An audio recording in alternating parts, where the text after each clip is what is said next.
petite folie qui arrive sur les réseaux sociaux. Je ne sais pas si vous avez vu déferler, eh bien, ce qu'on appelle maintenant les starter packs. Alors, ce sont des figurines qui ont été générées par une intelligence artificielle. Je vous donne un exemple. Par exemple, l'astronaute Thomas Pesquet. Regardez, il suffit que vous alliez dans une application très particulière et vous rentrez votre photo, quelques petits objets et voilà votre starter pack. Eh bien, figurez-vous que depuis une semaine, eh bien, tout le monde s'y met, y compris Gérald Darmanin, le ministre de la Justice. Lui aussi a créé son starter pack. Certains petits malins ont créé aussi le starter pack de Xavier Dupont de Ligonnès. Vous allez voir, c'est amusant, ça fait sourire, le voici. Ou encore celui de Donald Trump, évidemment, qui a donc son sac de golf et un manuel de l'économie. Il est très complet. Pour les nuls. Alors, on s'est livré à l'exercice, enfin vous vous êtes livré à l'exercice, Maxime. On va regarder d'abord celui d'Arlette Chabot qui est très réussi quand même.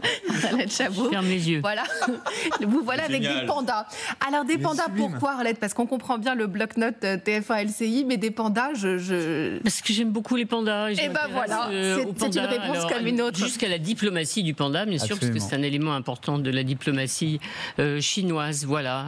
Guillaume Oda, alors Maxime vous a affublé d'un petit manuel, vous aussi. Bah, c'est vous qui les avez créés, oui, non, mais quand même le dire. Guillaume Oda, est-ce qu'on pourrait avoir le star? Voilà. Donc repris de justice, je suis vraiment à mon avantage. Non, mais effectivement, il y a un vélo et un peigne. Tu sais que un peigne, il aurait fallu l'avoir un peu plus. Le problème étant que tu sais que les figurines sont générées à base d'une image réelle. Donc peut-être que si l'image te plaît pas, c'est quelque chose de plus global qu'il faut remettre en question. On aurait peut-être dû mettre un rasoir, on aurait peut-être... Voilà, alors Maxime, évidemment, Maxime, lui, et ben voilà. Il est beau. Beau gosse, à cravate, amoureux de la gastronomie, avec un manuel du déclin quand même. Ça, c'est très... Et moi, je ne sais pas pourquoi. Le plus grand restaurant de Paris, il a une jolie cravate. Moi, alors, je ne sais pas pourquoi il y a une boule à facettes et du champagne. Ça, c'est un mystère que je ne vous révélerai pas aujourd'hui. Mais bon, bref, que dit cette tendance? Eh bien, nous sommes à peu près, sur les réseaux sociaux, un peu comme des moutons. C'est-à-dire qu'on suit la mode. D'ailleurs, ça a énervé certains internautes qui commencent à dire on en a marre des starter packs avec, des nouveaux starter packs que je ne vous commenterai pas à l'image, mais qui se passent de commentaires. Alors, vous avez peut-être vu aussi le tweet de Marine Tondelier qui dit ceci, je ne ferai pas de starter pack. Pourquoi? Parce que, ces images générées par l'intelligence artificielle sont irrespectueuses pour des artistes déjà précaires. Et ils se mobilisent, ces artistes, sur Internet. Justement, ils dessinent eux-mêmes leur starter pack pour se dire, nos emplois, nous, créatifs, nous allons être complètement évincés par l'intelligence artificielle qui va détruire des milliers de métiers et qui va aussi lisser l'image, c'est-à-dire lisser notre société qui a besoin de texture, de rature, d'une autre dimension. Est-ce que ça vous inspire justement ce mouvement qui dit que l'intelligence artificielle va nous aseptiser, nous uniformiser, comme ce sont des images virtuelles? Est-ce qu'on peut penser, justement, si on revoit les images de ces starter packs, que effectivement, ça va un peu aseptiser la société? Deux petites choses. D'abord, je pense qu'en réalité, l'aseptisation de notre société via les réseaux sociaux, elle a commencé avant l'intelligence artificielle. Il suffit de regarder Instagram, Facebook, on est tous beaux, on est sous notre meilleur jour, on met rarement des photos... filtres qui nous gomment les imperfections, mal réveillés, évidemment. Après une nuit où on a mal dormi, d'insomnie, etc. On est rarement en train de faire la manche sur Facebook. Enfin, c'est pas ça qui se passe. On est très beau, on est en vacances, on est à Miami, on est à, je sais pas, Los Angeles, Cabourg ou je ne sais où. En tout cas, quand on est sur Facebook, Instagram, c'est toujours très très beau. On est toujours très très lisse. Ces starter packs, c'est un peu la même chose. La semaine dernière, c'était le studio Ghibli, Princesse Mononoke, avec Gabriel Attal qui avait aussi... Bon, ça c'est Gérard Larcher, qui est quand même très drôle. Voilà, bon, ça fait sourire. Je pense qu'il y a un besoin de régression infantile dans un monde qui est extrêmement brutalisé. On a un besoin de peut-être de rire, d'être un peu léger.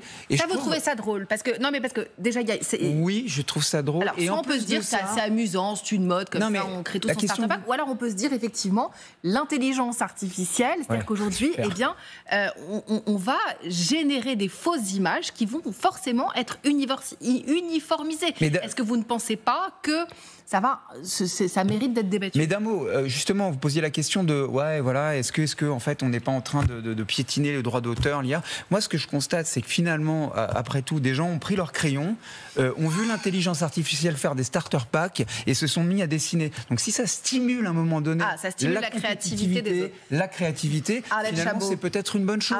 Ouais, je trouve que ça amuse tout le monde quand ce sont des gens connus. Évidemment, les ministres, les politiques vont peut-être effectivement multiplier, ou on va multiplier les créations autour de politiques. Ça amuse. Mais alors, si on pose le problème et vous le savez mieux que moi, la création et les conséquences de l'utilisation de l'intelligence artificielle sur les créations, alors là, c'est bonjour, on a une semaine de colloques et de débats, on invite tous les artistes et on va largement au-delà de Starter Pack, qui est quand même petit phénomène, qui nous fait rigoler, sourire, comme vous voulez, c'est tout. Mais c'est un problème évidemment immense. Est-ce que ça fait sourire le décliniste à ma gauche?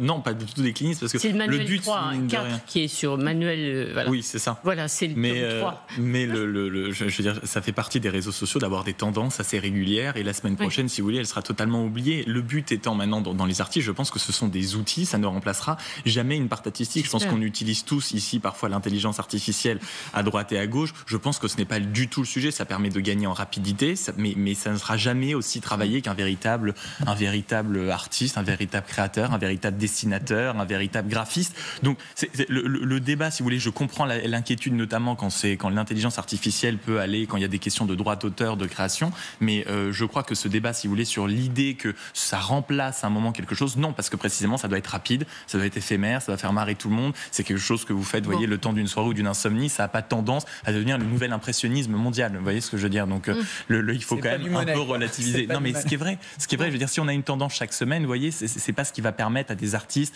de vouloir s'engager, de se plonger dans un autre processus artistique. La toute petite question, c'est est-ce que ça a une traduction politique quand on est Gabriel Attal ou Gérald Darmanin? Aucune. Mais c'est comme n'importe quelle tendance, tu t'inscris un peu dedans. Bon, la preuve, on en parle sur ce plateau.